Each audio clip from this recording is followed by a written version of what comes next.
A New London teenager was just awarded more than $200,000 in scholarship money. With his incredible academic record, he's heading to Bates College in the fall. But as News 8's Keith Kuntz found out, there was a big motivator pushing him here. Here's this week's edition of Keith's Corner.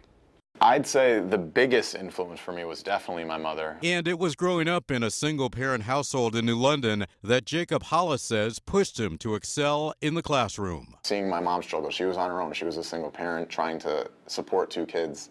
So it wasn't traumatic for me, but it was something I knew I needed to change for myself and for my mother. Hollis was a top student at the Marine Science Magnet High School in Groton. When it was time to apply to college, Bates in Lewiston, Maine, was high on his list. He was with friends when he found out that he had not only been accepted, but was also being offered a 4-year full scholarship. And I just kind of sat down. I was like, wow, this is amazing to me.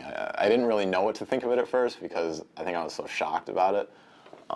But then I was thinking, I got to call my mom. A face-to-face moment between the two would come later. I think that's when the tears started. It was emotional for her and it was an excitement, but later on in the night, I would say she cried. I'm not too sure, but I've seen her cry about it before. Hollis says he has always been fascinated by science and will study neuroscience at Bates. I started taking science classes and I said, this is really something I'm interested in. And the human anatomy, that came maybe junior, senior year when I realized I want to go into the medical field.